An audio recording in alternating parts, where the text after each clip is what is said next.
आदरणीय बंधुओं, माताओं व मेरी प्यारी बहनों, राधे राधे। आपका हमारे YouTube चैनल पर बहुत बहुत स्वागत है। बंधुओं, आज हम इस वीडियो में वैशाख महात्म का 10वां अध्याय सुनेंगे, जिसे सुनने व सुनाने से महादेव के आशीर्वाद से बड़े बड़े पुण्य फलों की प्राप्ति होती है। महात्म सुनने के बाद आप हमारे चैनल को सब्सक्राइब करें, बेल आइकन को प्रेस करें ताकि हमारी वीडियो की नोटिफिकेशन सबसे पहले आप तक पहुंचे। वीडियो को शेयर व लाइक भी जरूर करें। ऋषि श्रुतदेव ने मिथिलापुर के राजा को बताया कि प्रजापति दक्ष का यज्ञ समापन करवाने के बाद सभी देवता तो अपने अपने स्थानों पर लौट गए, लेकिन महादेव ने सती के भस्म हो जाने के बाद ब्रह्मचार्य व्रत को धारण कर लिया तथा गंगा नदी के तट पर तप करने लग गए। उधर दक्ष की पुत्री पतिव्रता सती ने राजा हिमालय के घर जन्म लिया। हिमालय की पत्नी मैना के गर्भ से सती का जन्म पार्वती के रूप में हुआ तथा राजा हिमालय के यहाँ उसका पालन पोषण होने लगा।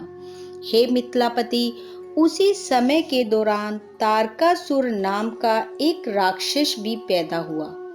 इस राक्षस ने कठोर तप करके ब्रह्मा जी से यह वर पा लिया था कि वह नाग, राक्षस, मनुष्य व देवता किसी के मारे नहीं मरेगा। परंतु ब्रह्मा जी ने उसे कहा, रुद्र भगवान के पुत्र से तेरी एक दिन मृत्यु होगी। उधर तारकासुर राक्षस ने सोचा कि भगवान शंकर की तो पत्नी ही नहीं है, फिर पुत्र कहाँ से होगा। उसने यह सोचकर ब्रह्मा जी से कह दिया, कोई बात नहीं, आप मुझे वरदान दे दो।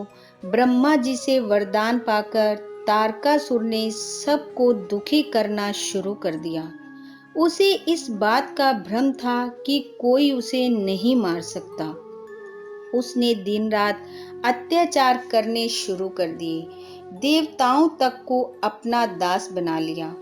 उसके बढ़ते अत्याचारों से दुखी होकर सभी देवता एक दिन इकट्ठे होकर ब्रह्मा जी के पास गए और उन्हें अपना दुख बताया। ब्रह्मा जी ने कहा कि हमने तारकासुर को वर देते समय कहा था कि उसकी मृत्यु महादेव के पुत्र के हाथों से होगी, इसलिए सिवाय भगवान शंकर के पुत्र के अलावा कोई भी उसे पराजित नहीं कर पाएगा। रुद्र की पत्नी सती ने दक्ष के यज्ञ में कूदकर प्राण त्याग दिए थे, लेकिन अब उसने हिमालय के घर पार्वती रूप में जन्म लिया है। उधर भगवान शंकर हिमालय के शिखर पर घोर तप कर रहे हैं। सो अब किसी ऐसे उपाय की जरूरत है जिससे शिव और पार्वती का पाणी ग्रहण संस्कार हो जाए, अर्थात दोनों का विवाह हो जाए। देवताओं ने ब्रह्मा जी की बात सुनकर इंद्र सहित अमरावती पुरी में जाकर देवगुरु बृहस्पति से सलाह ली तथा इंद्र ने अपने कार्य की सिद्धि के लिए नारद जी और कामदेव को बुलाया। इंद्र आदि देवताओं ने नारद जी से कहा कि वे राजा हिमालय के घर जाकर उन्हें समझाएं कि पहले जन्म में दक्ष की पुत्री ने अब पार्वती के रूप में तुम्हारे घर जन्म लिया है और सती के वियोग में महादेव तुम्हारे शिखर पर तप कर रहे हैं, इसलिए तुम अपनी कन्या का विवाह उनके साथ कर दो, जिससे वह जाकर उनकी सेवा कर सके। इस जन्म में भी भगवान शंकर ही उनके पति होंगे। इंद्र की आज्ञा पाकर नारद जी को जैसा समझाया गया था वे वैसा ही करने के लिए चल पड़े। उधर इंद्र ने फिर कामदेव को अलग से बुलाकर कहा कि सब देवताओं के हित के लिए तुम बसंत ऋतु को साथ लेकर वहां जाओ जहां भगवान शंकर तप कर रहे हैं। तुम पहले हिमालय के शिखर पर वसंत ऋतु का विस्तार करना और जब पार्वती जी वहां पहुंच जाए तब धनुष चढ़ाकर ऐसा बाण चलाना कि शिव उन पर मोहित हो जाएं।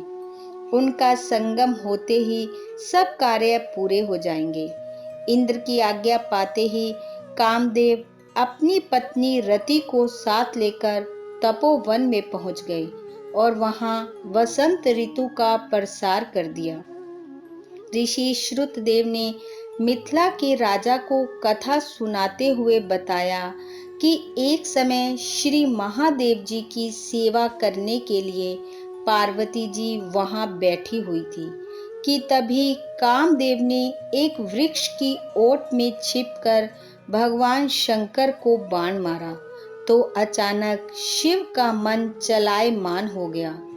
अभी कामदेव दूसरा बाण चलाने वाला ही था कि महादेव के भीतर ये ख्याल उठ खड़ा हुआ कि अचानक मन के चंचल होने का क्या कारण है।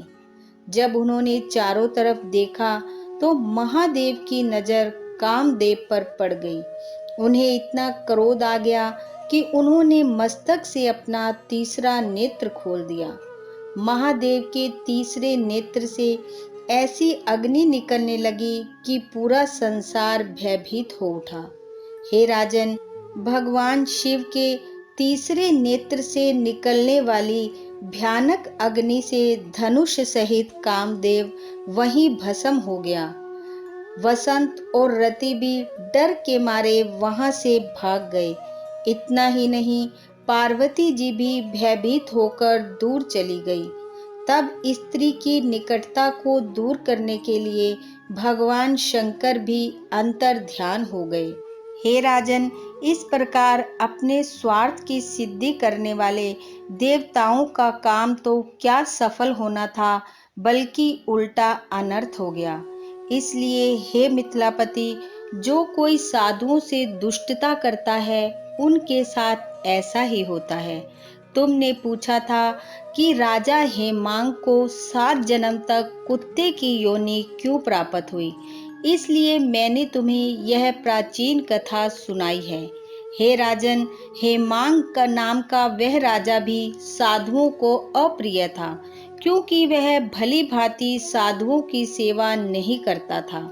इसी कारण उसने बड़े बड़े दुख भोगे तथा बुरी से बुरी योनि में जन्म लिया। 7 बार उसे कुत्ते की योनि भी इसी कारण भोगनी पड़ी। शिवजी को अप्रिय लगने के कारण कामदेव को भस्म होना पड़ा। हे मिथिलापति, साधु संतों व नेक लोगों की सेवा करने वालों को बड़े बड़े पुण्य फल प्राप्त होते हैं। इति वैशाख महत्तम 10th अध्याय समाप्तम। बोलो विष्णु भगवान की जय। राधे राधे।